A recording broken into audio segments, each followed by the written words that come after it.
کہ پاکستان کا جو ایک پرسیپشن تھا وہ بڑا چینج ہوا ہے، اور یہ چینج ہم نے لاسٹ ایئر سے ہوتا ہوا دیکھا، جب ہم نے جنگ جو مسلط کی گئی تھی انڈیا کی جانب سے، اس میں ہم نے کامیابی الحمدللہ حاصل کی. اور جس طریقے سے پہلے ہم ہمیشہ امن کی بات کرتے ہیں اور پاکستان ہمیشہ سے امن کی بات کرتا ہے، آج ہم ایک میڈیٹر کا رول پلے کر رہے ہیں. ہم نے ایک ایسی جنگ رکوا لی ہے جو دنیا کو تباہی کی طرف لے جا رہی تھی، اور جس سے معیشت بھی متاثر تھی اور کیا کچھ نہیں ہو رہا تھا آپ کے سامنے ہی ساری صورتحال. تو پاکستان کا جو یہ رول ہے، پاکستان کا جو ڈفرینٹ پرسیپشن جو چینج ہوا ہے، ایک نیا پاکستان اگر اسے کہا جائے which has always been there, بڑا چینج آیا ہے. تو اس خطے میں ہی نہیں، گلوبلی بھی پاکستان کی امپورٹنس بڑی اختیار کر گئی ہے. تو آپ آج پاکستان کے حوالے سے کیا کہنا چاہیں گی؟ جو رول ہم بڑے قدم پھونک کر ہم نے ساری صورتحال میں رکھا، جی سی سی کنٹریز کو بھی مینیج کیا، امریکہ سے بھی تعلقات اچھے، چائنا سے بھی اچھے، how did we make it possible? بہت شکریہ. پہلے تو میں I fully agree with my dear friend and colleague doctor Qamar Cheema صاحب. انہوں نے بڑے تفصیل سے سارا جو اسٹریٹجک میپ ہے اور جس طرف ہم جا رہے ہیں وہ سمجھایا ہے. جہاں تک یہ ہے کہ ہم یہاں کیسے پہنچے، تو دیکھیے، میں نے ابھی ایک کتاب کمپلیٹ کی ہے، تھوڑے عرصے میں پبلش ہو جائے گی. اس کا نام ہی ہے پاکستان ری ڈیفائنڈ. تو میرا خیال ہے یہ پاکستان کی ری ڈیفینیشن ہے، اور یہ ری ڈیفینیشن جو ہے یہ اس وقت شروع ہو گئی تھی جب جس طرح امریکہ نے ایران کو مس ریڈ کیا، اسی طرح آئی تھنک انڈیا نے ہمیں بہت بری طرح مس ریڈ کیا اور ایک مس ایڈونچر کیا انہوں نے پچھلے سال مئی میں، جس کا ہم سب نے نتیجہ دیکھ لیا. اور ہمارے لیے آئی تھنک یہ مس ایڈونچر جو تھا یہ بہت ہی سود مند ثابت ہوا، کیونکہ سب سے پہلے تو اس نے پوری قوم کو اکٹھا کر دیا، اور ہماری پولیٹیکل لیڈرشپ اس وقت جو ابھر کے سامنے آئی، اس نے پورے ملک کو سارے پولیٹیکل سب ڈفرینسز ختم کر کے پوری قوم کو ایک پیج پہ وہ لے آئے. اسی طرح ہماری ملٹری لیڈرشپ نے جس طریقے سے یہ جنگ نہ صرف لڑی بلکہ منہ توڑ جواب دیا انڈیا کا، یہاں تک کہ انڈیا کا جو ایک متھ تھا کہ وہ یہاں کے نیٹ سیکیورٹی پرووائڈر ہے، اور یہ کہ شاید وہ کنونشنل وار میں ہم سے بہت آگے ہیں، بہت زیادہ تعداد میں ہیں، ان کی جو ٹیکنیکل اور پروفیشنل کیپبلٹیز ہے شاید پاکستان سے زیادہ ہے، وہ ساری مت ہم نے توڑ کے مٹی میں ملا دی.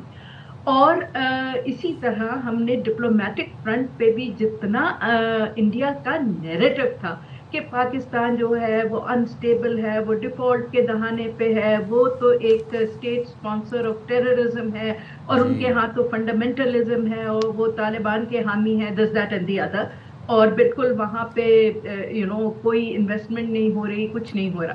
تو وہ سارا نیریٹو بھی آپ نے دیکھا کہ وہ بھی زمیں بوس ہو گیا.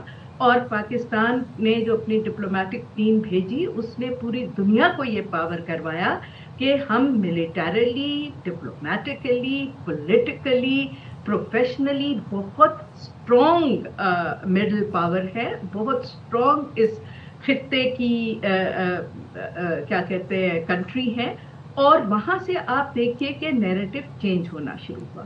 اس میں ہمارے مطلب پاکستان کے فیور میں جو ایک اور بات کہی گئی وہ یہ کہ جو انڈیا کا نیریٹو تھا کہ پاکستان سے دراندازی ہوتی ہے اور ہر چیز پہ وہ پاکستان کو بلیم کرتا ہے، وہ بالکل نیریٹو جو تھا دنیا نے رد کر دیا.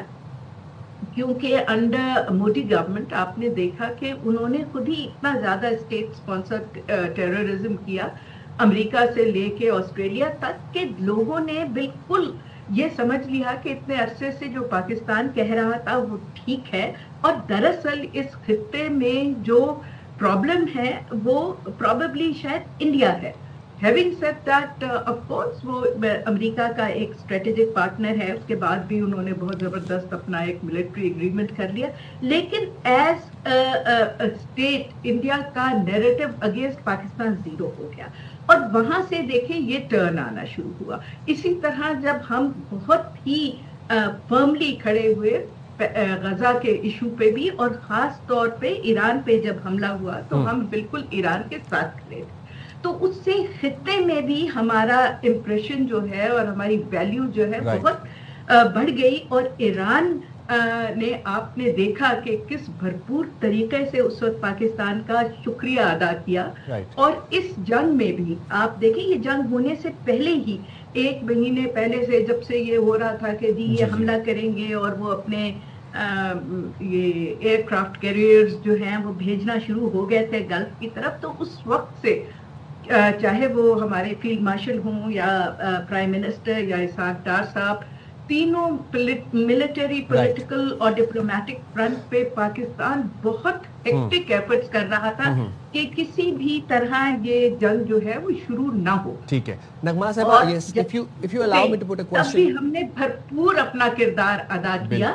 تو آئی تھنک اس وقت پاکستان کا نیریٹو چینج ہو گیا ہے. لوگوں کو یہ سمجھ آ گئی ہے کہ ہم ایک بہت پاورفل نیوکلیر مسلم کنٹری ہیں، جو اس خطے میں بھی بہت امپورٹنٹ ہے، اس کے بیونڈ بھی بہت امپورٹنٹ ہے. اور خاص طور پہ اس وقت چیمہ صاحب نے کہا کہ ہماری مڈل ایسٹ سے میڈیٹرینین تک لیڈرشپ شو ہو رہی ہے. میں کہوں گی کہ مڈل ایسٹ سے لے کر اور امریکہ تک ہماری لیڈرشپ جو ہے وہ شو ہو رہی ہے، مثال ہمارے سامنے ہے. بالکل آپ نے ٹھیک فرمایا. نغمہ صاحبہ، آپ کی ایز اے سفیر بھی خدمات رہ چکی ہیں، تو ہم ذرا آپ سے جاننا چاہیں گے کہ in general by and large جب اس طرح کی ٹاکس ہوتی ہیں تو اس کا کیا اسٹرکچر ہوتا ہے، کیا پروسیس ہوتا ہے؟ اگر آپ ہمیں جنرلی بتانا چاہیں، ڈائریکٹ ٹاکس کیا ہوتی ہیں، انڈائریکٹ ٹاکس کیا ہوتی ہیں، جو ہوسٹ ہے وہ دونوں فریقوں سے ملتا ہے یا ایک فریق سے ملتا ہے، ذرا آپ اس پہ تھوڑا سا روشنی ڈالیے گا.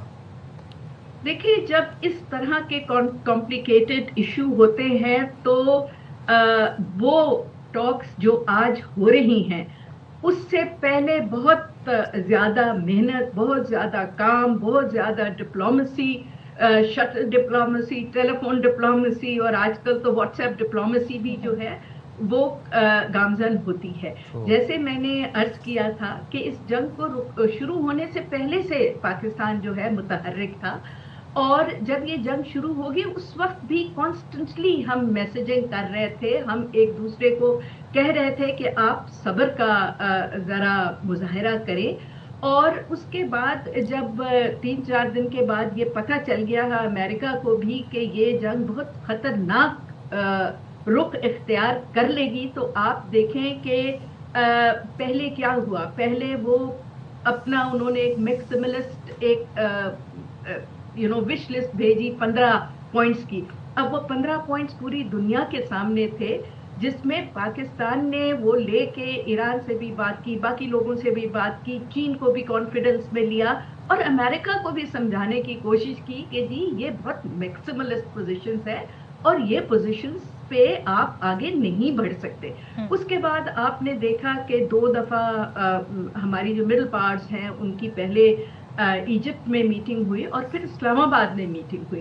تو یہ سارے مراحل جو ہیں یہ ہو رہے تھے جس میں چیزیں آہستہ آہستہ سیٹل ہو کے جو وش لسٹ دونوں طرف کی ہے وہ نیرو ڈاؤن ہوتی جا رہی تھی. اور یہ جب ہم اپنے یہاں 4 منسٹرز کی جو کانفرنس تھی اس کے بعد آپ نے دیکھا ہوگا کہ آل دو کہ ہمارے وزیر خارجہ صاحب کا شولڈر میں فریکچر تھا، وہ پھر بھی چین گئے اور کنسلٹیشنز ہوئی اور اس کے نتیجے میں 5 پوائنٹس نکلے. بالکل. اور وہ 5 پوائنٹس پہ پھر بہت لمبی چوڑی ڈسکشن ہوئی، بہت زیادہ شٹل ڈپلومیسی ہوئی، جس میں پاکستان ہر ایک اسٹیک ہولڈر کے ساتھ بہت زیادہ لنکڈ رہا، بہت زیادہ ان کے ساتھ نیگوسیشنز چلتی رہی، جس کے نتیجے میں پھر 5 پوائنٹس ایران کے آئے اور اب ایک 10 پوائنٹ کی وش لسٹ بنی ہے. تو اب یہ چیزیں جو یہ ہیں یہ بہت ساری چیزیں چھن چھن کے، بہت سارے ایشوز جو ہیں وہ سنتھسائز ہو کے اس اب مقام پہ پہنچے ہیں کہ یہ ان 10 پوائنٹس کے اوپر بات ہو. اور ان میں بھی بہت سارے پوائنٹس جو ہیں وہ آلریڈی ڈسکس ہو چکے ہوں گے، کیونکہ جب اس طرح لیڈرشپ اور ٹاپ لیڈرشپ آتی ہے کسی بھی نیگوسیشنز کے لیے تو اس سے پہلے آفیشلز، سینئر آفیشلز، منسٹرز کے بہت زیادہ راؤنڈز ہو چکے ہوتے ہیں ویری کوائٹلی بیہائنڈ دا سین. کیونکہ یہ نہیں ہو سکتا کہ ٹاپ لیڈرشپ جو فریقین ہیں ان کی آ کے ایک تیسرے ملک میں بیٹھے رہیں اور الف سے یہ تک ساری باتیں جو ہیں وہ ٹیبل ہی پہ ڈسکس ہو. یعنی کہ آئس بریک آلریڈی ہو گئی ہے اینڈ دس شوز کہ کتنی جانب سیریسنس ہے. دونوں جانب سے ہائی پاور ڈیلیگیشن بھیجا ہے, نائب امریکی صدر پاکستان پہنچ رہے ہیں, تو یہ بڑی بات ہے. اور ظاہر ہے دوسری جانب سے بھی دیکھ رہے ہیں ایران کی جانب سے بھی.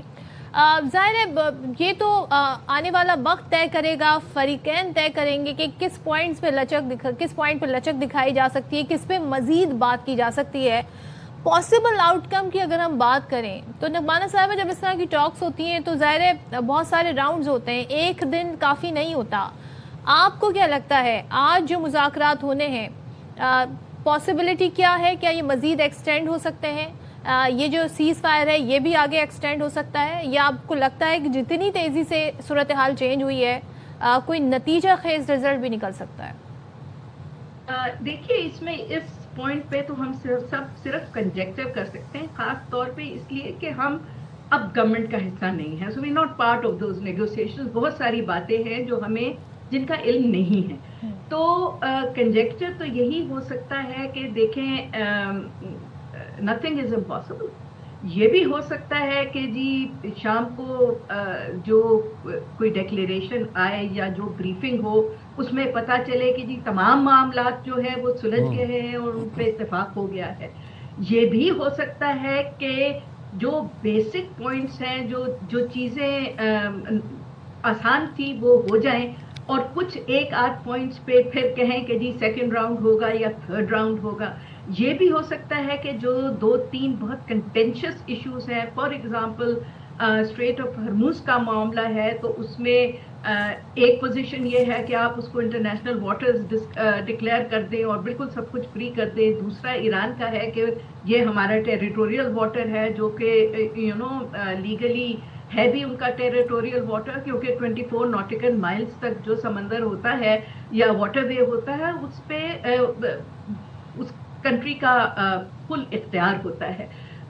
ایران جو چاہ رہا ہے ٹول لگانا, اس میں آف کورس یہ بھی ہے کہ وہ پیسہ ان کے ریکنسٹرکشن کے لیے کام آئے گا. بہت زیادہ وہاں پہ تباہی ہو چکی ہے. تو یہ بھی ہو سکتا ہے ان 2 ایکسٹریم پوزیشنز میں سے کوئی ایک پوزیشن آ جائے کہ اچھا چلیں آپ 5 سال کے لیے ٹول لے لیں, آپ کا ریکنسٹرکشن ہو جائے گا, اس کے بعد جب حالات ٹھیک ہو جائے تو اس کو آپ فری کر دیں. It's just one of those things جو ہو سکتی ہیں.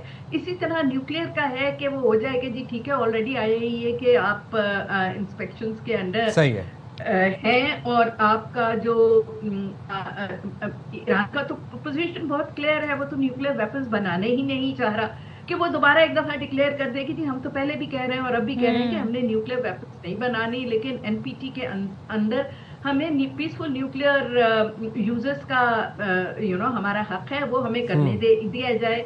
یہ بھی ہو سکتا ہے وہ کہیں کہ جی ٹھیک ہے جو ہمارا انرچ یورینیم ہے اسے ہم کسی تھرڈ وینیو پہ اسٹور کر دیتے ہیں, منتقل کر دیں, یا پھر IAEA جو ہے وہ اس کو اس کی اوور سائٹ میں دے دیں. یہ اگر یورینیم والا معاملہ حل ہو جائے تو پھر میرے خیال سے ونس اینڈ فار آل یہ ایشو ختم ہو جائے. ہیں جن کی پاسبلٹی نکل سکتی ہے. تو میرا خیال ہے اس کے اوپر میڈیا کو بھی اور باقی لوگوں کو بھی اس وقت زیادہ تبصرہ نہیں کرنا چاہیے. صحیح ہے, اس لیے کہ جتنا کوائٹلی یہ کام ہوگا اتنا بہتر ہوگا. تو ہمیں انتظار کرنا چاہیے کہ آج شام کو کیا اسٹیٹمنٹ آتا ہے اور اس کے بعد ہم زیادہ بہتر طریقے سے اس کی اسیسمنٹ کر سکیں.